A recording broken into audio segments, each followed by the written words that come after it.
Hello दोस्तों, तो आप कैसे हैं? उम्मीद करता हूँ अच्छे होंगे। आज हम देखेंगे अपने जावा में फैक्टोरियल नंबर।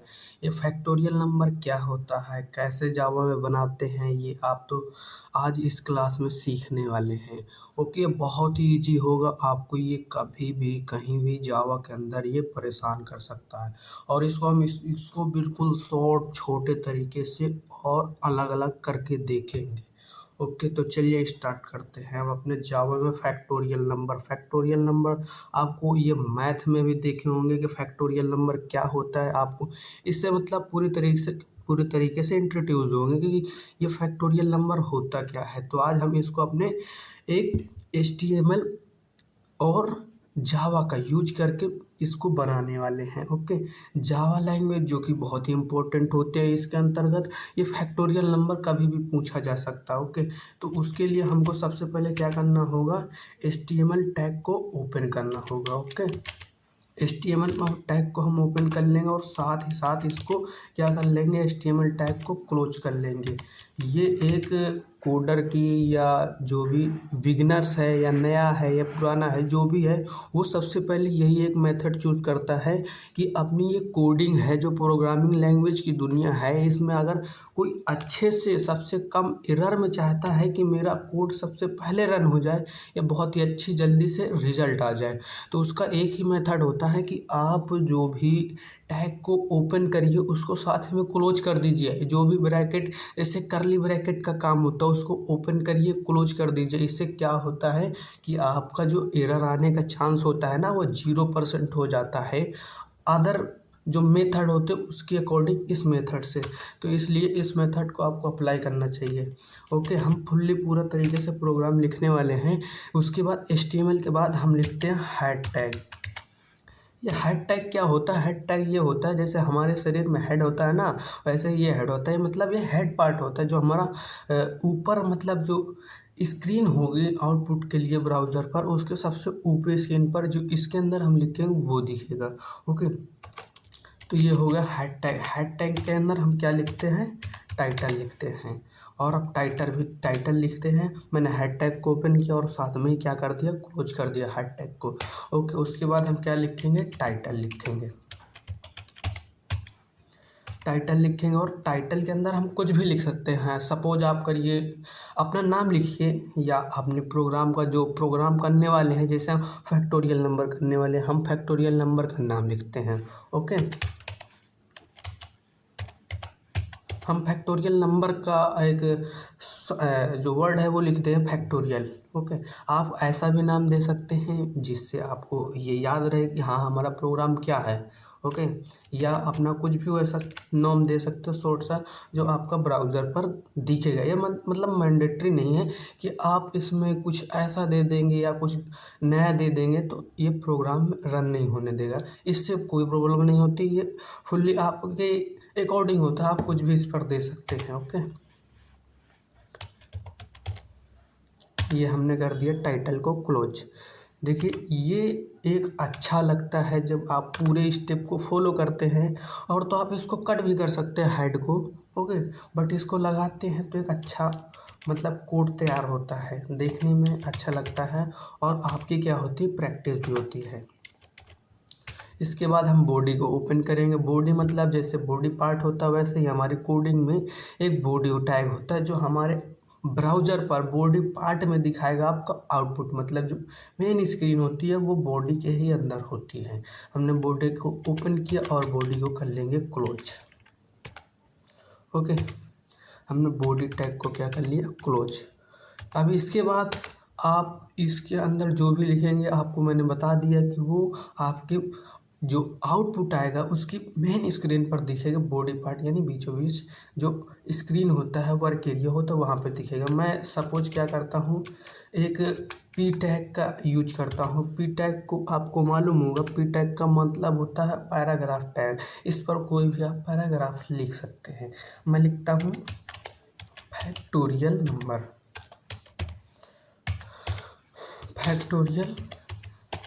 नंबर। ओके, मैंने ये सिंपल सा वर्ड लिख दिया। मैंने यहाँ पर पी टैग का यूज करता हूँ और यहाँ पर आप हेडिंग टैग का भी यूज कर सकते हैं। सपोज मैं अभी यहाँ पर हेडिंग टैग का यूज करता हूँ। ओके, H1 कौन सा हेडिंग टैग होता है आपको ये मालूम होगा, नहीं मालूम तो जान लीजिए। हेडिंग टैग हमारे जो हेडिंग टैग होते हैं, फर्स्ट ऑफ ऑल तो हेडिंग टैग हमारे 6 हेडिंग टैग होते हैं। ओके, 6 हेडिंग टैग होते हैं, जिसमें से H1 सबसे लार्ज यानी सबसे बड़ा हेडिंग टैग होता है और सबसे स्मॉल जो होता है H6 होते हैं। टोटल जो हमारे हेडिंग टैग होते हैं वो 6 हेडिंग टैग होते हैं। ओके, तो अब यहाँ पर मेन हमारा जो चलने वाला है जावा स्क्रिप्ट का कोड। तो जावा स्क्रिप्ट का कोड क्या होता है, जिस पर हम स्क्रिप्ट से स्टार्ट करते हैं। ओके, यही पर से इसकी एक पहचान स्टार्ट होती है कि स्क्रिप्ट लग गया, मतलब ये जावा स्क्रिप्ट का कोड है। ओके, तो हम यहाँ पर स्क्रिप्ट टैग का यूज करते हैं।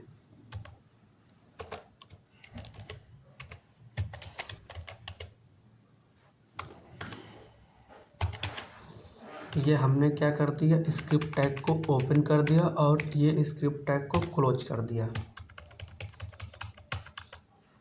यही होता है HTML के थ्रू आप जावा हो, पाइथन हो, PHP भी हम एक HTML से लिंक करके बहुत अच्छी तरीके से सीख सकते हैं। CSS सीख सकते हैं, HTML सीख सकते हैं। HTML के अंदर जो होता है ना, HTML का काम ये होता है बेसिक, जैसे आपका घर का पहला स्ट्रक्चर बनता है, मतलब जिस पर ना तो कोई कलर होगा ना उस पर प्लास्टर होगा, वो मतलब एक ढांचा टाइप तर बन के तैयार हो जाता है। वही उसका कार्य क्या होता है हमारे यहाँ पर HTML का, आप एग्जाम्पल के थ्रू समझिए। जैसे घर में स्ट्रक्चर तैयार होता है, वैसे ही हमारा जो एक वेबसाइट बनाना चाहते हैं, कुछ भी बनाना चाहते हैं, एप्लीकेशन बनाना चाहते हैं, तो उसका स्ट्रक्चर जो बनेगा ना, आप उसका स्ट्रक्चर HTML के थ्रू बनाएंगे और उस पर फिर जो डिजाइन करेंगे, कलर से करेंगे अपनी, उसमें मतलब कुछ भी ऐसी इफेक्टिविटी लाएंगे, तो वो सब किसके थ्रू लाएंगे, CSS के थ्रू लाएंगे। उसको भी हम समझेंगे आगे आगे देख के।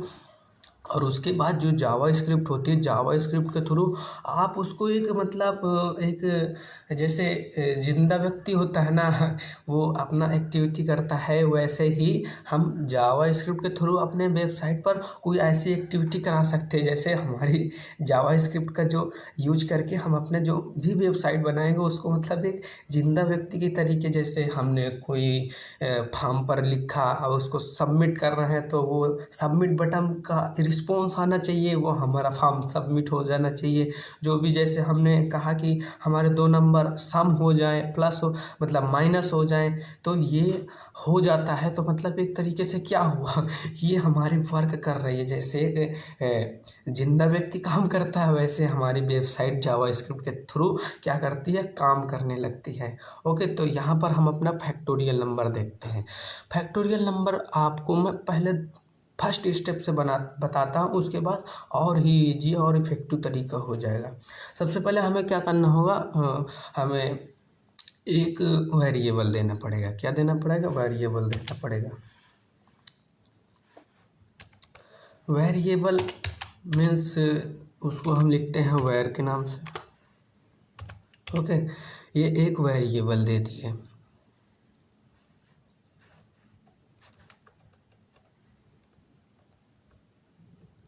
और एक और वेरिएबल देना पड़ेगा आपको फैक्ट नाम से। जैसे हम, और यहाँ पर फैक्ट का जो मान होगा वो हमें 1 देना पड़ेगा। वो क्यों देना पड़ेगा, आगे हम पूरा कोड कर लेंगे, फिर आपको एकदम ईजी तरीके से समझा देंगे। ओके, फिर इसके बाद हमें कोड को रन कराना है, मतलब उस पर एक गिनती तरीके से चलाना है, एक नंबर वाइज चलाना है। तो हमें यहाँ किस लूप का यूज करना होगा, फॉर लूप का। आप ये फॉर लूप क्या होता है, व्हाइल लूप क्या होता है, सब कुछ बिल्कुल ईजी से समझेंगे। फॉर लूप का ओपन करेंगे, फॉर लूप के अंदर हम देखेंगे x का मान हम 1 देते हैं और सिंपली हम एक गिनती अगर प्रिंट कराएंगे सबसे पहले इस स्टेप में, तो हमें क्या करना होगा देखते हैं अभी।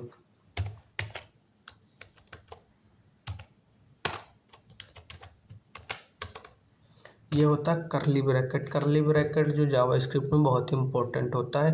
ये जावा स्क्रिप्ट में स्टार्ट हो जाता है, सीएसएस में स्टार्ट हो जाता है, मेनली सीएसएस में स्टार्ट हो जाता है करली ब्रैकेट, जो कि फिर लास्ट तक चलता है करली ब्रैकेट। ओके, ये करली ब्रैकेट के अंदर हम जो भी अपना लूप लगाते हैं या और इफ़ एल्स का जैसा यूज करते हैं तो वो करली ब्रैकेट के अंदर यूज करते हैं।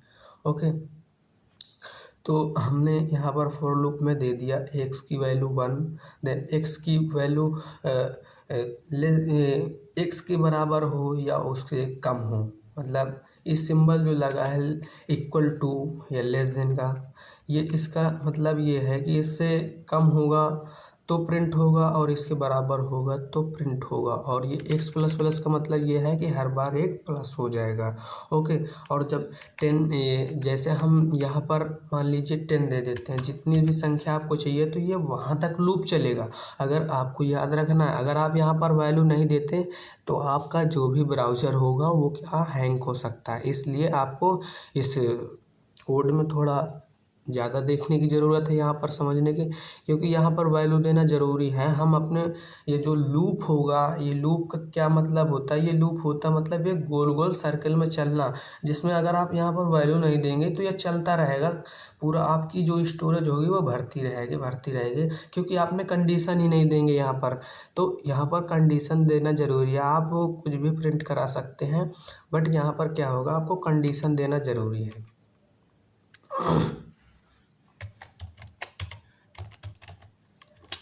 ये डॉक्यूमेंट डॉट राइट में हम जावा में जो भी प्रिंट कराना होता है हम डॉक्यूमेंट डॉट राइट का यूज करते हैं। ओके, डॉक्यूमेंट डॉट राइट एक मतलब इसका मेन वर्ड होता है जिसके थ्रू हम क्या करते हैं, किसी भी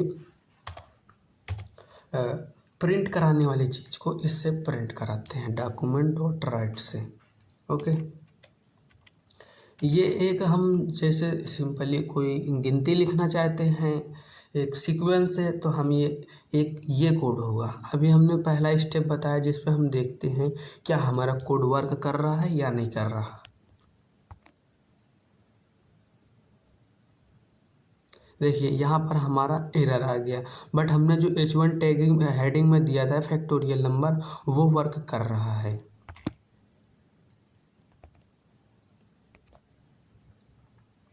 आपको यहाँ पर समझ आ रहा होगा कि हमने एरर कहाँ पर किया है, ये आपको फाइंड आउट कर चुके होंगे। अगर नहीं कर चुके तो हम बता रहे। देखिए यहाँ पर हमने, आप देख रहे हैं, हमने x को भी प्रिंट लिख दिया और 10 को भी लिख दिया, तो यहाँ पर हमारा कोड जो होगा कंफ्यूज हो जाएगा। ओके, यहाँ पर x को हटाना होगा, हमने जो वैल्यू दी है सिर्फ वो रहेगी। x मीन्स वो फिर से समझेगा कि ये x की पहली वैल्यू है, हमने x की वैल्यू आगे 1 दे रखी है, तो यहाँ पर कोड में एरर आ जाएगा। या तो हमें यहाँ पर वैल्यू चेंज कर दे और भी कर सकते दूसरी, और x को क्या करना होगा, हटाना होगा।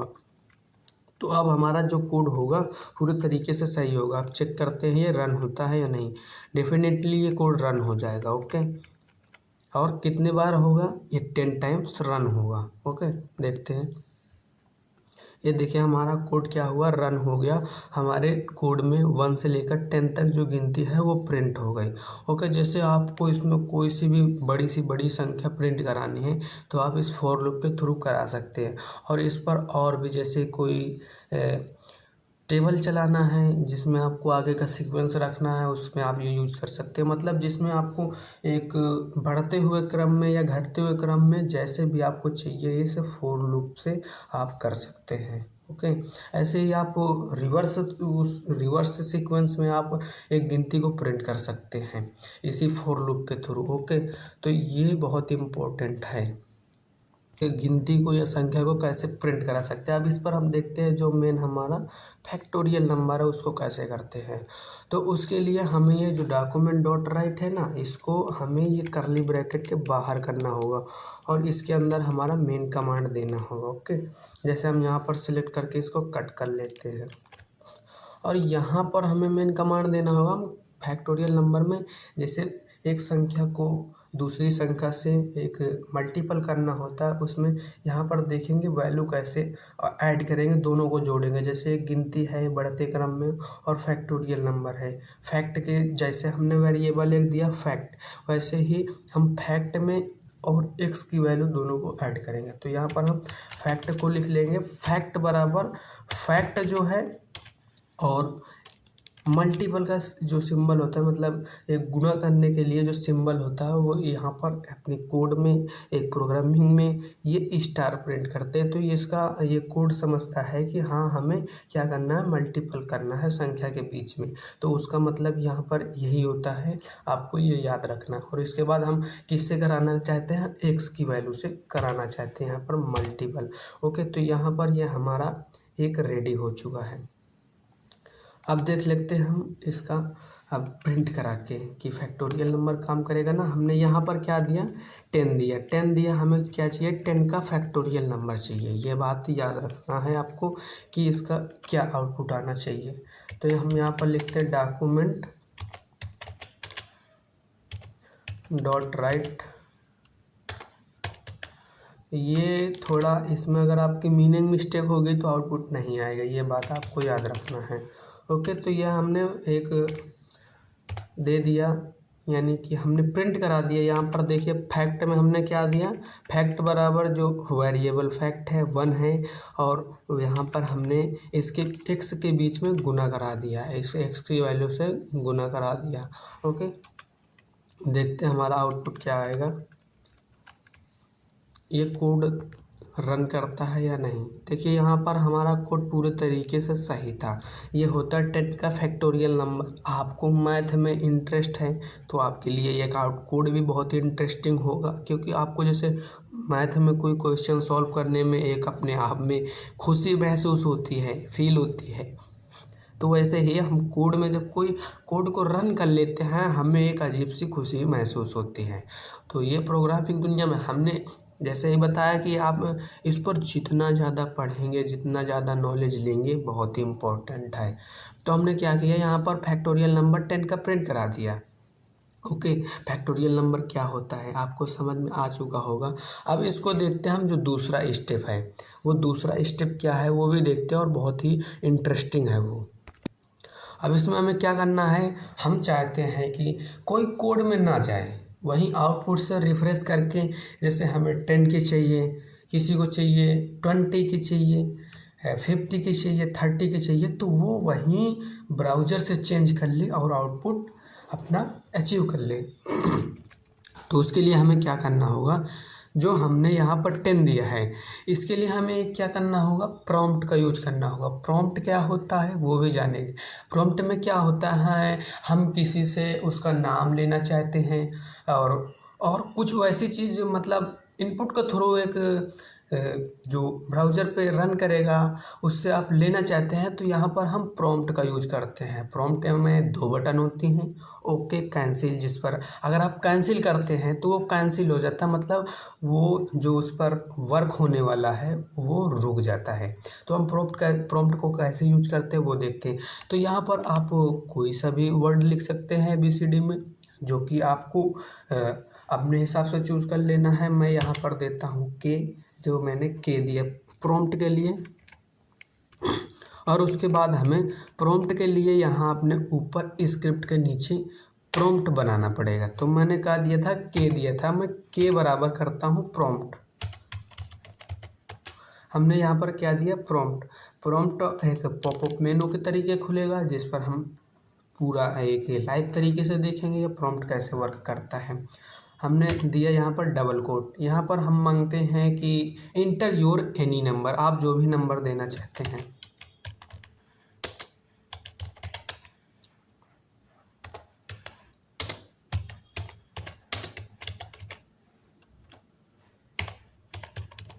इंटर योर एनी नंबर, आप कुछ भी मतलब नंबर देना चाहते हैं इस पर दे सकते हैं। तो हमने कहाँ पर, ये देखिए यहाँ पर के डाल लिया, के मतलब यहाँ पर जो हम यहाँ 10 दे रहे थे, तो अब आप एक प्रॉम्प्ट के थ्रू वहाँ पर अपनी संख्या दे सकते हैं। ओके, अब देखते हैं ये कोड कैसे रन करता है। ये देखिए हमारा एक एक आउटपुट में क्या आया, पॉपअप मेनू तरीके आया जहाँ पर हमने लिखा है इंटर योर नंबर, तो यहाँ पर लिखा है इंटर योर नंबर और नीचे दो बटन हैं जिस पर लिखा है कैंसिल। अगर कैंसिल करना चाहते हैं तो यहाँ पर कैंसिल होगा और यहाँ पर कुछ वन टाइप या कुछ भी प्रिंट हो सकता है। मतलब आप इस पर कुछ वैल्यू नहीं देंगे तो वो अपने आप जो डिफ़ॉल्ट उस पर जो कोड में हमने कर रखा है पहले से वो आउटपुट में शो होगा। जैसे हमने वहाँ पर कुछ भी अंदर पैराग्राफ में लिखा वो भी लिख जाएगा। जैसे हम आपको कैंसिल करके दिखाते हैं। हमने क्या किया, फैक्टोरियल नंबर और फैक्ट का वैल्यू क्या दिया था, 1 दिया था, तो यहाँ पर 1 प्रिंट हो गया। मतलब हमने कुछ इसको इनपुट नहीं दिया था, अब इसने कुछ हमें उसका आउटपुट नहीं दिया। तो हम जब इस पर इनपुट देंगे तभी ये हमें उसका जो फैक्टोरियल नंबर होगा वो निकाल के देगा। हम जैसे यहाँ पर देते हैं 5,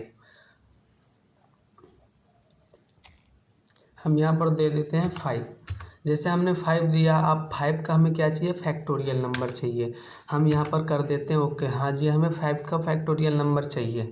आप यहाँ पर चेंज भी कर सकते हैं। ओके, हम करते हैं इंटर। ये 5 का फैक्टोरियल नंबर क्या होता है, वो होता है 120, मतलब 120 जो फैक्टोरियल नंबर होता है किसका, 5 का होता है। ओके, तो देखिए हमारे यहाँ पर कोड रन कर गया। एक किसके थ्रू, हम फिर से यहाँ पर रिफ्रेश कर सकते हैं और फिर से अपनी नई वैल्यू ले सकते हैं। ओके, ये थोड़ा आपका ब्राउज़र पर डिपेंड करता है, मतलब आपका ये बहुत ही जल्दी वर्क करता है। वैसे अगर आपकी वैल्यू सही है, अगर वैल्यू नहीं है तो आपका यहाँ पर लूप खराब जो आप रिफ्रेश करके यहाँ पर से फिर से आप एक वैल्यू ले सकते हैं। ओके, जैसे ही हमने यहाँ पर चाहा कि हमको चाहिए दूसरी संख्या का, जैसे हम मानते हैं सपोज 4 का चाहते हैं, जैसे और भी बड़ी संख्या का चाह सकते हैं तो आप इस पर फैक्टोरियल नंबर देख सकते हैं। हम करते हैं ओके, और ये 4 का हमारा 24 आ चुका है फैक्टोरियल नंबर। आई होप ये फैक्टोरियल नंबर क्या होता है आपको समझ आ चुका होगा, और जो भी इस पर आपको नया सीखने को मिला होगा तो बहुत ही अच्छी बात, हमारी वीडियो काम कर गई। मतलब अगर आप इस पर जावा का, HTML का इंटरेस्टेड हैं या कंप्यूटर से रिलेटेड हैं, आप सीखना चाहते हैं कि ये जावा क्या होती है, HTML क्या होता है, CSS क्या होता है, तो हमारे चैनल पर इसकी वीडियो आपको प्रॉपर मिलती रहेंगी। इसलिए आप लोगों को सिर्फ एक काम करना है, चैनल को सब्सक्राइब कर लेना है और बेल आइकन को प्रेस कर लेना है। आपको इस पर थोड़ा आपको कुछ भी जैसे डाउट है तो पूछ सकते हैं कमेंट के थ्रू, और हम आपको अपनी तरफ से पूरी कोशिश करेंगे आपका डाउट क्लियर करने के लिए। ओके, तो चलिए ये इतना ही अपना इस वीडियो में फैक्टोरियल नंबर हमने 2 स्टेप में सीखा। पहले तो सबसे पहले हमने क्या किया, एक संख्या को प्रिंट कराया। एक जैसे हम एक संख्या लिखते हैं 1 2 3 4 5, वैसे ही हमने एक अपने कोड के थ्रू अपनी गिनती को प्रिंट कराया, जिसको 10 तक प्रिंट कराया। उसके बाद हमने एक सिंपली वे में हमने फैक्टोरियल नंबर बनाया, जिसमें हमने कोड के थ्रू ही एक 10 दी, 10 की संख्या दी, जिसमें हमने क्या किया, 10 का फैक्टोरियल जो होता है उसको प्रिंट कराया। फिर उसके बाद हमने क्या किया, प्रॉम्प्ट का यूज किया। प्रॉम्प्ट का यूज करके हमने देखिए, प्रॉम्प्ट का यूज आप कहीं पर भी कर सकते हैं, मतलब जहाँ पर इसकी मतलब वैल्यू है वहाँ पर आप प्रॉम्प्ट का यूज कर सकते हैं कि यूजर से हाँ ना में जवाब लेने के लिए। ओके, उसका भी हमने यूज किया और उसका आउटपुट भी देखें। हमने 2 स्टेप बताए, और आप वहाँ पर जो प्रॉम्प्ट का यूज होता है अपना मतलब जितने बार चाहें उतने बार अलग अलग इनपुट देकर उसका आउटपुट ले सकते हैं। ओके, प्रॉम्प्ट का यूज हमने ऐसे किया। और देन हम देखेंगे अपने नेक्स्ट वीडियो में कि ये सम संख्या क्या होती है। जैसे हमने अभी यहाँ पर क्या किया, फैक्टोरियल नंबर, मतलब जैसे 10 दिया तो उस 10 की संख्या के बीच में आप अगर जब एक स्टेप से दूसरे स्टेप से गुना करेंगे, जैसे 1 2 के बीच में गुना करते हैं, उसके बाद फिर उसका जो वैल्यू होता है उसका 3 से करते हैं, वही मतलब हो गया फैक्टोरियल नंबर। ओके, तो अब इसके बाद हम सम करेंगे। जैसे हम 10 संख्या को प्रिंट कर देते हैं, उसको प्रिंट करने के बाद जो 10 संख्या होगी 1 से लेकर 10 तक, उनका सबका सम होगा वो कितना आएगा, वो हम अपनी एक लैंग्वेज जो जावा उसके थ्रू करके देखेंगे। ओके, तो चलिए मिलते हैं नेक्स्ट वीडियो में, तब तक के लिए बाय बाय।